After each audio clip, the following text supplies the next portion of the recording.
And then I'm going to pop back. Meeting is now streaming live on Facebook. There we go. Is that us? Yeah, that's us. All right, I'm going to start. Okay, today is live guest artist with Crystal Weiss. Crystal specializes in bridal and event hair, and she will be teaching us how she got into photo shoot collaborations, as well as why she uses and loves HoneyBook. This is in no way a solicited ad for HoneyBook. Crystal has been licensed since 2012 and lives in Virginia. She aspires to become an educator, teaching other bridal hairstyles very soon. Crystal is married with 3 cats, and when she's not working, Crystal likes to be a homebody, just relaxing. So welcome, Crystal. Hi. I have something to say about you first. I didn't tell you this part. So Crystal has been very active in the group and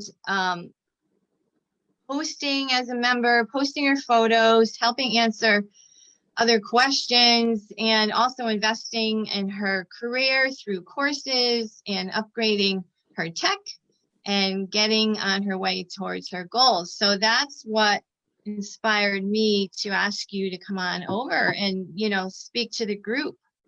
Oh, thank you. Yeah. I like to pay attention to people who are active, and I can tell, I've worked with people enough to tell that who the hungry people are, and to kind of like give them a platform and a boost to do that. So, Crystal, why don't you share a little bit about yourself, your background, and how you ended up in this field? So when I was in high school, I liked doing my own hair and my friends, but I didn't know anything about it. But I was really into animals too, so I thought I was going to go into a field with animals or something related. And I ended up going in with hair, and I went to a trade school, and I was there for 2 years. That trade school only taught me the basics. Like, I only knew how to do a layered haircut, and I only knew the sanitary. I didn't know anything else when I graduated. Oh my gosh, not rolling perms and not setting a head and... I knew how to, but they only focused on them for just like minimum periods. Wow. So we didn't really cover anything for very long. Okay. And then I graduated from cosmetology school 2 months before I graduated high school. And I instantly went into working at Hair Cuttery. Now, I worked there for about 2 years. And when I was there, I really wanted to get into weddings. Mm-hmm. And when, at least the one I worked at, it was very hard to get off of work. So when I wanted to attempt to do a wedding, if I wasn't notified months and months and months in advance, Mm-hmm. I couldn't even attempt to get off for that weekend to do it. So I did an event through Claire's, a wedding event, and I attended, and I was the hair vendor, but because our mall is really dead, like no one's at our mall, there wasn't anybody there. And that day I was really like, you know what, I want to go out for myself.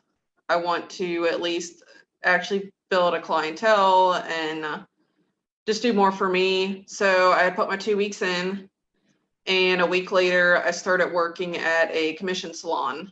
My boss there was awesome. And then up till about August of 17, I've switched over to being my own boss, still at the same salon. And everybody there is so helpful and uplifting, and they kind of get you on the right track. Wow.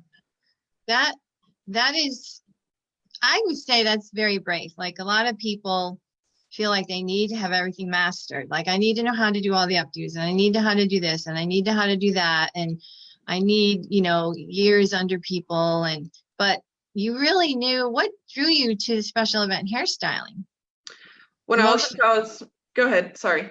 Well, no, emotionally, like not everybody goes into that field, so I'm just a little curious. When I was in hair school, I really liked to mess around with updos and braids and all that. Now I look back at when I was in hair school, my updos, and I think they look terrible. But back then I was like, this looks so good. I could start doing people's wedding hair. And then I realized that I like being there for their special day. And Mhm. then as long as I've been doing weddings hair and as many weddings as I've done, I've only had 2 brides that have really gave me a run for my money. But everyone else is so like calm and relaxed, and it's nice. It doesn't make my job that hard. That is, that's really, really great. So what was the first thing you did, going into choosing to be an individual bride, going after the brides? What was the first step you took to get brides for yourself? Did you bring them into your suite or did you automatically go on location? I was in this group on Facebook, and it's for hairstylists, makeup artists, photographers, models, all this stuff. And I said, hey, if you are doing a bridal shoot or anything, please let me know. And then I didn't get a lot of bites through that. And then every time I would happen to do prom hair or I had previous updo pictures, I would repost those and say, if you're getting married, please let me know. And they kind of trickled in. It was slow at the beginning. And then I was taking pictures. Now, back then, my pictures weren't good. I just took a picture real quick, didn't try to actually get a nice picture. My marketing was subpar. So I think once I switched my marketing, that's when they really start to file in. But before that, I really didn't do many. So it was kind of hard in the beginning. Yes, and I'm going to tell you something from a coaching perspective that you did well and correct that you don't even know that you did. And that is you just took action. You took action without perfection. And it's the perfection piece that gets so many people stuck. Like, I don't have the best camera. My pictures don't look like everyone else's on Instagram. I can't post them yet. And the upgrading of yourself, and during that season you find out who you are, you find out where you get stuck, you find out what makes you fearful, and you my husband, thank you. You find out about yourself, right? So it's not Yeah. about having it all perfect, and that's what I really want people to understand is take action. It's the same with this Facebook group I started in October, and it's like I laugh because some people are ready, shoot, aim, and some people are ready, aim, aim, aim, aim, Yeah. and fire, right? And so maybe I know for me with the ADD, it's like, oh, I'm going to do a Facebook group. And like the next day I create it, but I didn't give any thought to like the long term, what it's going to take, how do I want it to look? And I've had to figure that all out on the fly. And so that's what you did too. You figured out on the fly what works and what didn't. So once it started working, what would you say was the next piece that you needed to attend to? Was it scheduling? Was it like what was the next up your updos? Like what was the next once you were in it? What was the next thing do you think you did? I feel like I started trying to get better pictures. There was a girl at my salon that does phenomenal hair, and she would always get really good pictures. So then I would ask her what she was doing. So then she was mirroring pictures for a while. So even with updos, I was mirroring them, and I felt like it helped fill the screen more. That way, all you looked at was updos. Mm-hmm. And that was back in 2014, something like that. Okay. And I really took to pictures for a little bit.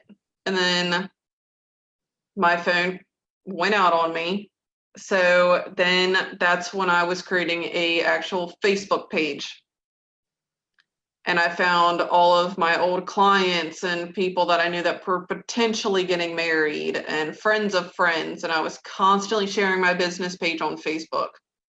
If you know anybody that needs their hair done, if you know anybody that's getting married, prom, share them my page. And which is kind of hard when you have no pictures in the beginning. So I was definitely relying on friends and family to share all that. And they did. They really helped me get likes. And from there, I added my business page to my cards. Cool. I am just hopping over right now to the Facebook page to see if there's any questions that came in, if I can get to the right page. Okay, here we go. All right. So there we are. Okay. So, all right, I'm going to go back to Zoom Okay. and continue. All right. So, even again, Crystal, you really don't know that, like, someone else could be in a salon and there could be some girl who does it really, really good and takes good photos, and all of a sudden, well, I'm not as good as her. Who do I think I am? And you didn't even have that, you just did it. You just went for it. So again, that's something that people who accomplish things, sometimes if you don't even know what you're doing right. And that's good. I mean, I applaud you for that.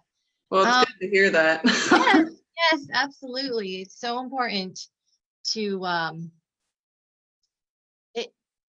yeah, the perfectionism can really get in the way, the comparing can get in the way, the imposter syndrome can get in the way, and it's really so important. There's a really great book, Mel Robbins talks about the 5-second rule, and to count down from 5 to 1, 5, 4, 3, 2, 1. And I've used that so many times, just like, Gretchen, go live today. Just go live. 5, 4, 3, 2, 1, hit, and I don't even know what I'm going to say, but I just get on.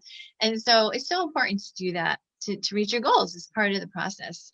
Let me just, my phone just went a little black in my other question. So, all right. So you went to trade school, so, right. So you went into hairdressing right from high school. Was there any other classes in trade school where did you always know you're going to go right into hairdressing?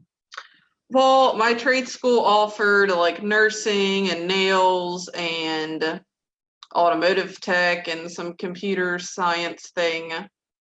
I really just wanted to stay with hair. Now, with my school, it was for my city. So every school in my city had an opportunity to go there. So that was at least 6 schools. So, but from my school, it's about a 30-minute bus drive. So, and that was always towards the afternoon. That was 2 classes taken up with high school. But I always liked doing my hair, and that kind of is what pushed me into doing it. And then since we didn't learn updos when we got some downtime, that's when I was really messing around with it. See, that's another thing that, I mean, I went to college first, then got married at 19 and went to hairdressing school. And back then it was 2,000 hours. So it was a full year, full time. Mm-hmm. But I would see a lot of the other girls didn't do what you just said. They would go in the break room. They would go have a cigarette. They would, get on their phone, whatever. But you played, and that's really important, to keep playing and get your mannequin heads and practice. And yeah, that's another good thing too, because every single thing you need to know is in a YouTube video. Oh yeah. Whether it's a tech issue or it's a style and how to break it down. And I know there's a lot of people that, might be working full time, or they're in the salon full time. And that's where, a page like mine can come in, where I can do the tech. I'm full time doing this group. I can find the styles. I can break them down. So it is nice how we all work together. But for you to get to the goals of your career, and while you're in school, you're messing around with the heads and figuring things out. That's good. All right, let me see what else I got here. So you worked with a lot of photographers, you had told me. Yes. What started that? I was following a couple of people. This is when Instagram first came out. I was following a couple of people that they were always getting really good, nice pictures of their hair that they did. Sharon Blaine was one of them, but of course I know she's well up there and she's got phenomenal photographers, so it's a given. Yes. So I think I did a wedding and I was telling the makeup artist about it, how I wanted to get into doing photo shoots. And she told me about there's this group, and I feel like this group is in every city or state or something. Just it'll probably have a different name. Mine was like a creative arts group for the Hampton Roads area of Chesapeake. So from there, if a photographer was planning a shoot, hey, I need a hairstylist for this date.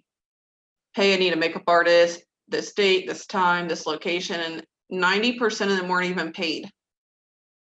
So I went about 2 or 3 years of doing non-paid photo shoots just to get nice pictures and publications, and we sometimes it'd be a 10-hour shoot day just to get multitude of looks to submit into a magazine. So when I felt I needed to like get an itch and like do an updo, I would post on there, is there any photographers that's free and maybe we can plan a photo shoot? And from there they would find a model for me, we would find a makeup artist, and everybody there knew it was pretty much free time and that it wasn't really like charging each other. So it was kind of work for work. Yes, that's classically how it's done, and it's a great place to start.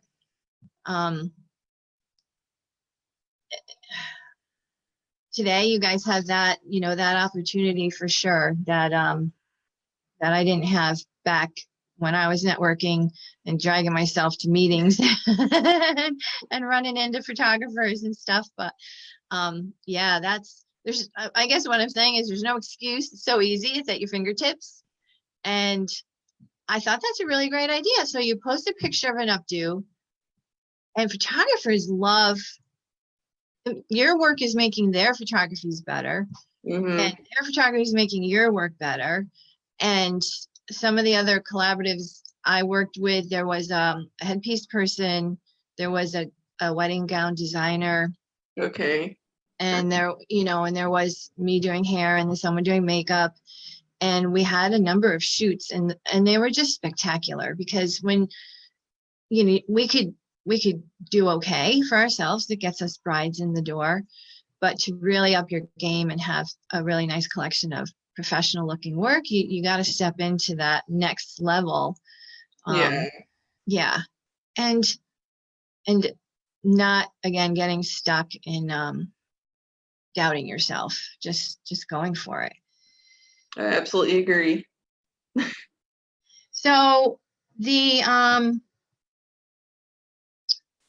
so you did that for a while, and then like you had a season of it, so then like enough is enough, I need to get paid, I need to move on. So what was the next thing you did after those free sessions?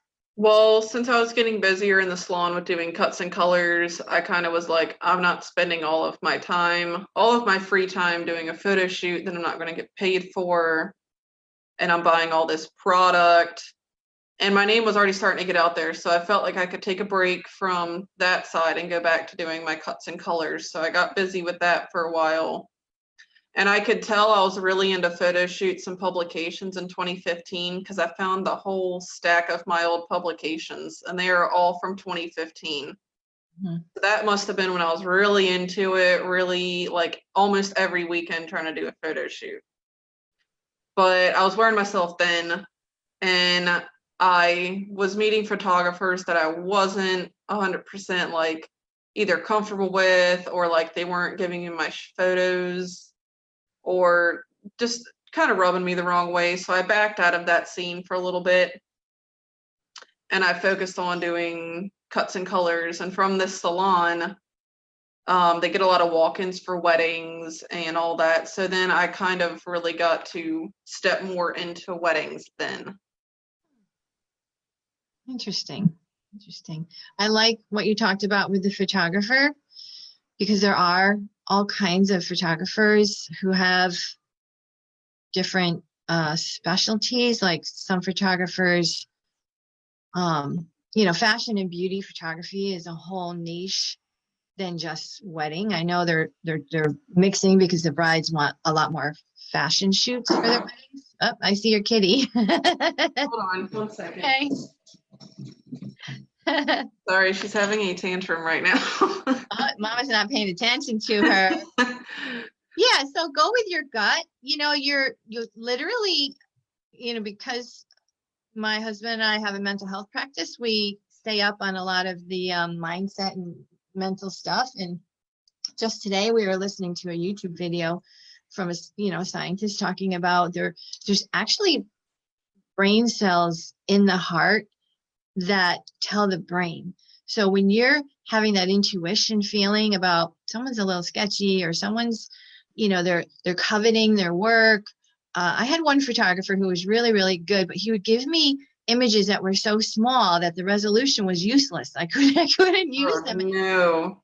And then someone else gave me a disc with full-blown JPEGs, and I, could get them in magazines.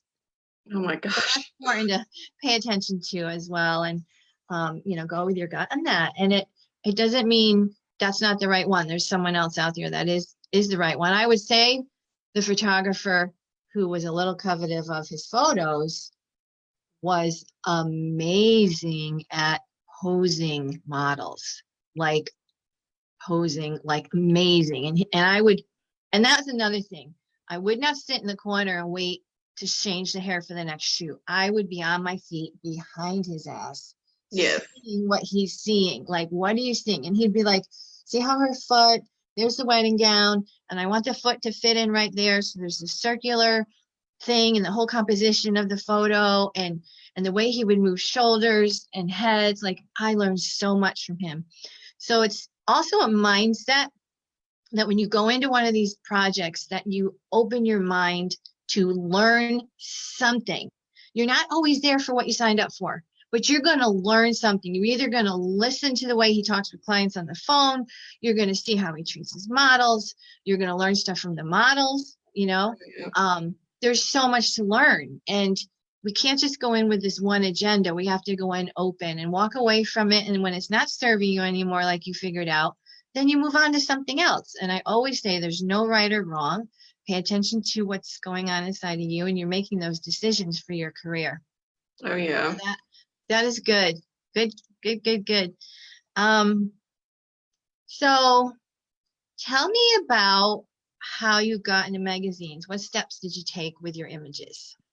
So the photographers would post that they wouldn't tell us to be for publication, because most of the time the people who wouldn't normally volunteer would all of a sudden volunteer, because then they didn't want some of the hard work behind it, would instantly just want a publication. So most of the time we would take the pictures and I would do the hair, whatever theme or style he wanted. And then we would go back and look at his computer and kind of see what we liked and didn't like. Well, whoever he was submitting it to, some had different ranges. You couldn't post it on any social media, couldn't post it anywhere, because if it was posted, then it pretty much voided the submission, because it needs to be first through them and then you can post it. So sometimes I'd have to wait 2 or 3 months until that issue was posted, and then I would buy the magazine and then I could post the photos. So sometimes I got anxious and I would show my husband or friends, because I'm like, I can't really post it anywhere yet, but I'm really excited about these pictures. And they were smaller magazines. It wasn't anything big, but it's just smaller magazines. But I feel like you got to start somewhere with it. Absolutely. The local, every state has their own version of their wedding magazines. So what were some of the smaller magazines? Because everyone's state is similar. So tell me, like, where did these magazines go or show up, and how did you find them? So most of it was the photographer's doings. The only local bridal magazine I had at the time was Beyond Beauty Bridal, something like that, and it was their first issue. But for non-bridal but still photo shoots, There was like Maleficent Beauty, Posh Kids, Mhm. just a bunch of random magazines that like are on Facebook, and either the photographer would know about it or a makeup artist, and then we'd all kind of submit from there whatever their theme was. So they were already on Facebook. They weren't local to here. They were just a smaller magazine on scale. Yeah, it's good. It gives you credibility, it gives you experience, and it's not really that hard to even bump up to the national magazines. Um, and there's less of them now. I understand that a lot of magazines are not, in print as much. A lot of them are going online, but it's the same thing as finding out who's the editor, finding out the editorial calendar. Mm-hmm. So, and what this means is, for those who don't know, is the magazines need all their shoots and work done at least 6 months ahead of time. So if you want to, do prom hair for their May magazine or whatever, 6 months prior, you've got to submit your prom photos. And also to call the editor and ask them, what are they looking for? Like, what's happening in the world of fashion or trends or on social media, and also paying attention to what's going on in the runway, and getting up on what's coming. And it's fun to be inspired. Do you like to be inspired by fashion, and what inspires you? I don't really want to, well, I don't know. I don't really look at magazines or trends. Well, half the time when someone asks me, what's the latest trend? I don't know, just do what you like. So I don't ever pay attention to trends. I really should, though. I just don't. But I'd say that half the time I'll just come across a picture on like Pinterest or Instagram, or like, even if it's like a color palette, then it's like, oh, well, this kind of updo would go good with this color palette. Or if something just feels whimsical, and then I'm like, all right, well, it needs a whimsical style. If it feels very modern and classic, then okay, I really need to do this modern classic. And I guess that's what inspires me, just a bunch of little random stuff. It's never pinpointed anywhere. So those things can be learned, but also they're intuitive. Where do you think you got your eye? Like, how do you think you know the difference between what's classic and what, like, where do you think you picked that up? Probably the photographers, because when I first went in, how you were saying you would stand behind the photographer and fix. At the beginning, I didn't know to do that. I would stand there until they'd be like, okay, fix this, because I didn't want to overstep my boundaries when I was first meeting them. So I kind of stood back and waited. But from them, I learned style and what goes best with what, and what goes best with colors, and what makes it cohesive. That way, if they have this whole style set up and then I were to give them like just curls, and it's something that should be up and away from the face and showing off her facial structure, they'd be like, that wasn't the idea I was thinking of. So after I kind of learned that, I would get a hold of them and be like, okay, send me a mood board. Just so I can figure out how you're feeling before I step into this photo shoot. Just so I'm not kind of blindly going into it and not knowing the model's hair or anything like that. So that kind of helped me get that eye for when to do what. So why don't you explain to people what a mood board is?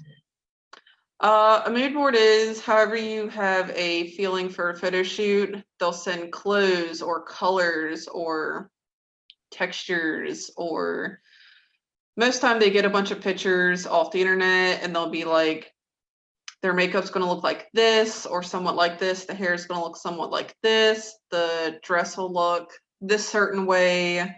We'll have this kind of background. And just so everybody who's involved in the photo shoot understands what they're going for, instead of just kind of doing whatever they feel like, and then it's going to throw off the entire shoot. So I feel like the mood board is whoever's mainly directing the photo shoot just so everybody else can be cohesive. Yeah, that's there was one photo shoot I did in New York City on some, I can't remember the famous actor's suite. And they had a balcony and it was looking over, at the taxi cab. It was pretty amazing, but the wedding gowns were leather. And, so that calls for a particular hairstyle and it's just a little bit more of an edge. And I think it's, as an artist, to show up as an artist, right? We're not a hairstylist then. We're an artist with the art team, and to be open to being inspired and pushing yourself. If we only do updos for a paying client, we are restricted to her wishes.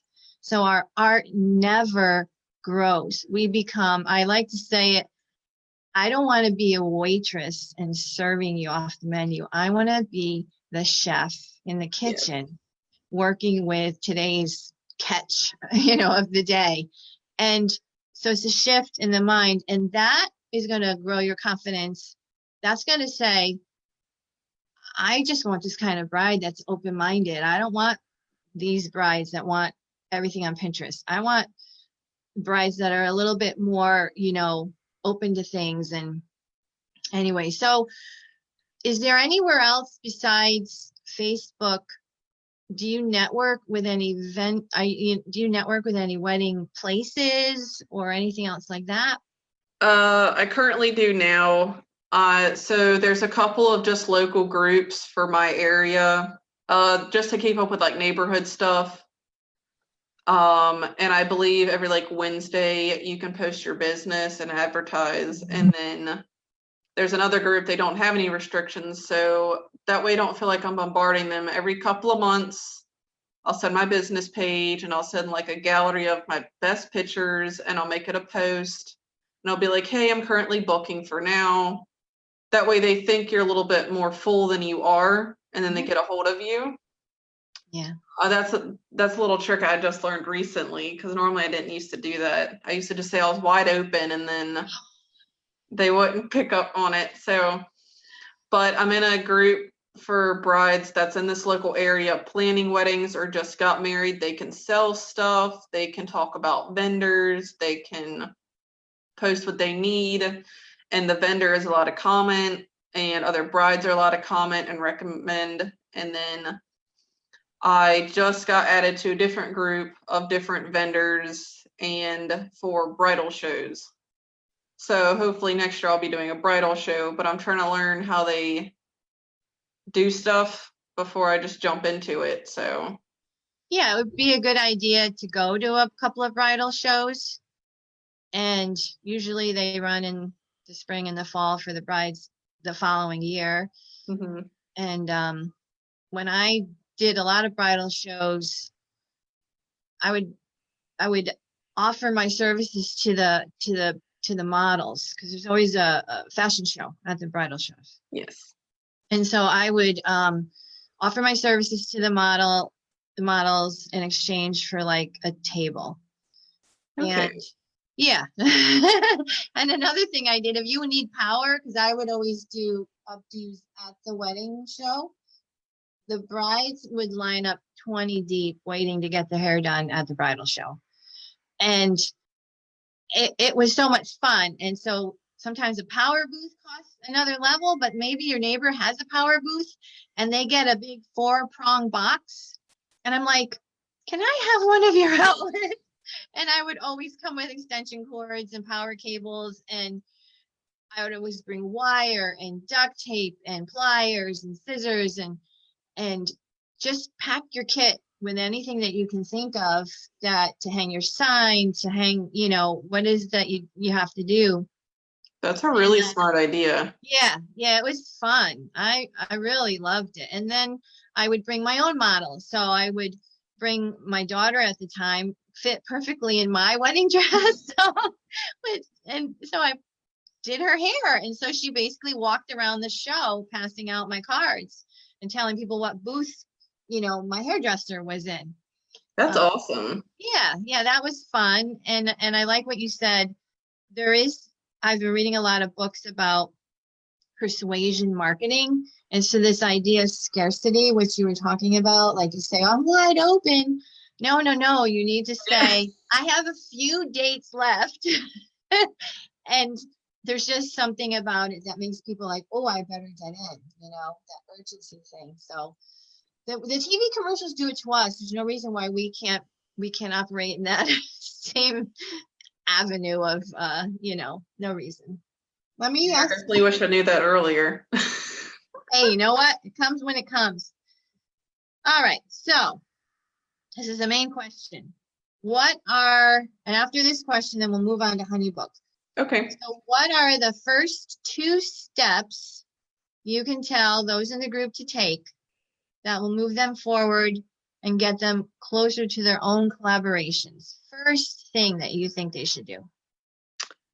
I feel like either put a post out on your Facebook or Instagram or anywhere for your local area, seeing if there is a group or meetups for local photographers, makeup artists, models, vendors. Just see if there is somewhere that you can like just scoot into and join the group, just so you can show the initiative that you are now there and in the group, and you are now a person that can be helping with those photo shoots.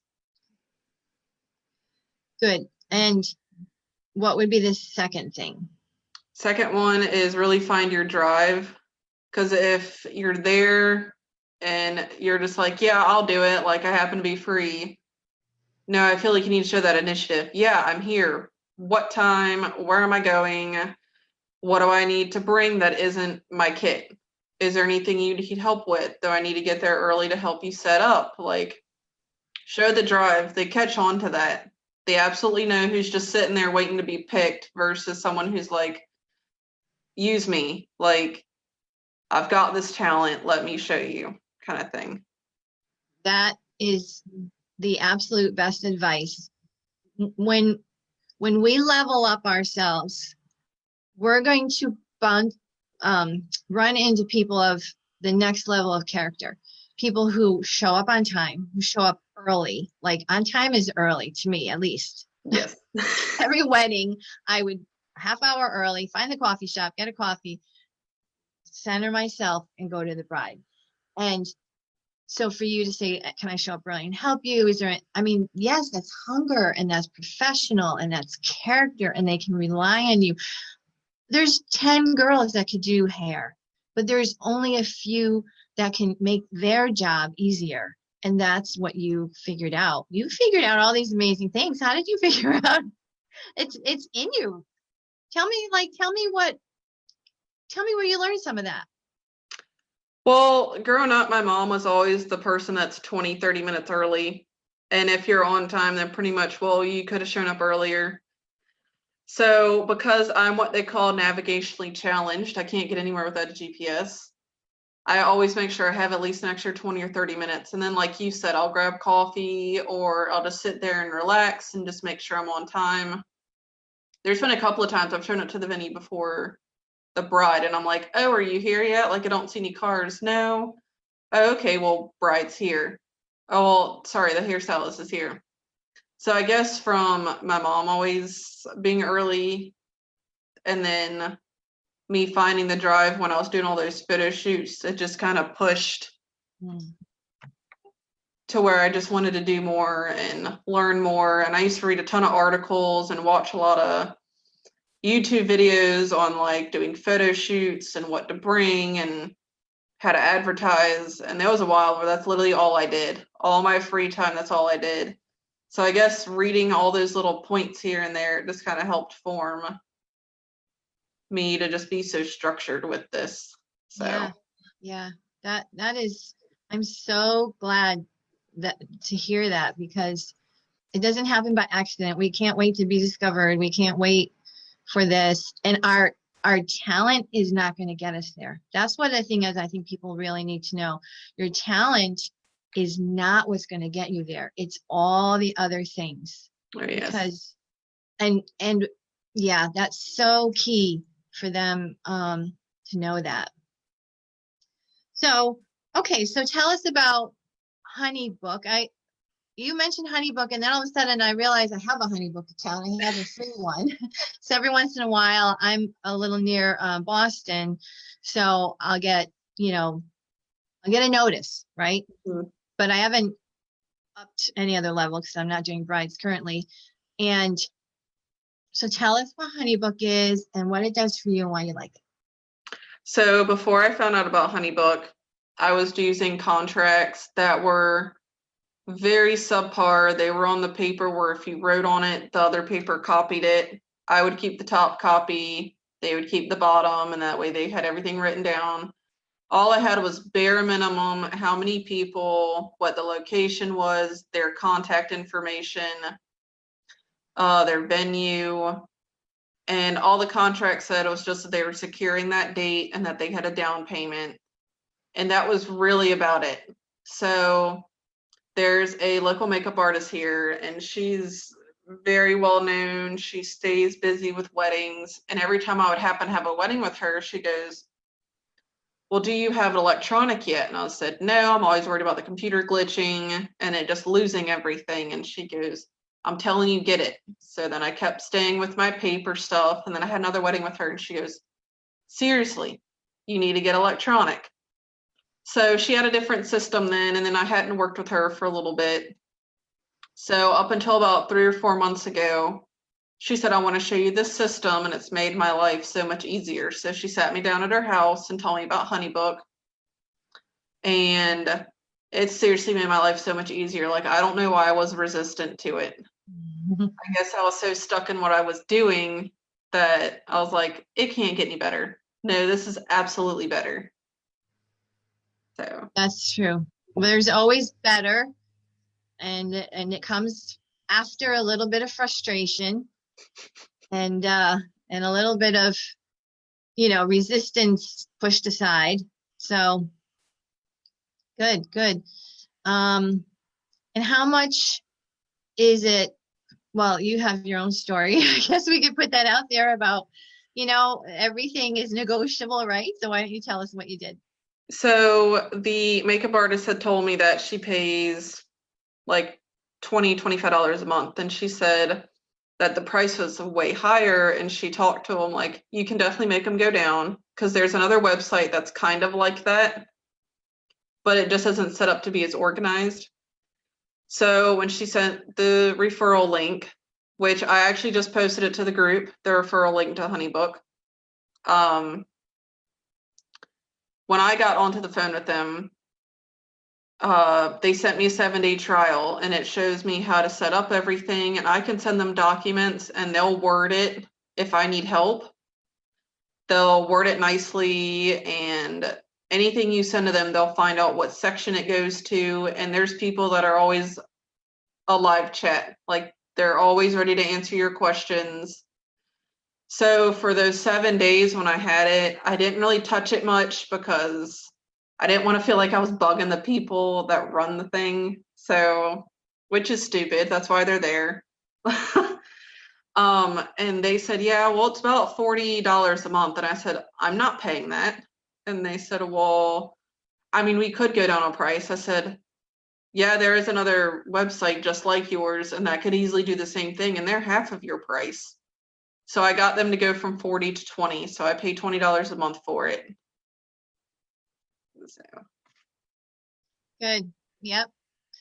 All around, good things all around. So we are just about hitting the 45-minute mark. Is there anything that you want to say to the group?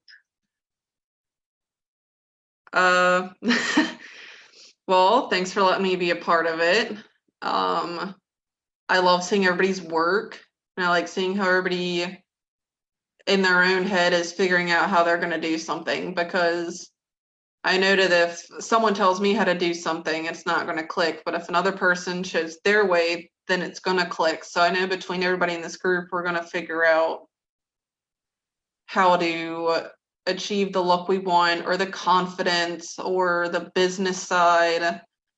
I just feel like we're a good little group. So thank you for creating the group too, because this is awesome. Wow. I just found it not too long ago and I love it. Good. I think I was talking with someone else who created a group, and he said, Gretchen, don't look at anyone else's stuff, just do yours. And so we could get caught up in like, well, my group's not going to look like that group, and my group's not going to look like that group. And after I got on, I saw these other updo groups, and I'm like, who did I think I was to do another one? But then in that process, and like same for yourself and any of us, we have to find out what's our little niche, like what's our specialty. And I say this too, when I did weddings, I liked the organization. I like running the brides through a system. I liked the steps to get there. And I wasn't all about like the romanticism and all that. I wasn't all like emotionally involved in the wedding day, but my makeup artist was. She was my yin to my yang. She was so sweet and so nurturing. And you know, if someone had a meltdown, I would just go talk to Susan. So it's okay to know who you are, right? And to be okay with who you are, and then to dial in on your strengths, and then face your challenges. And then for you, you took so many steps that I don't even think you realize were good steps that progressively moved you forward. You seem so relaxed and so chill, and I'm just very glad that you came in the group and that I got to meet you and that you shared. If people don't listen to this, you have given them so much information today. Oh, so yay. yeah, thank you so much. Thank you. All right, good. Well, have a great week, and I'm just grateful that you're with us, and stay active, and post and just be blessed. Thank you so much, Crystal. Thank you. Have a good day. Have a good day, everybody. Bye.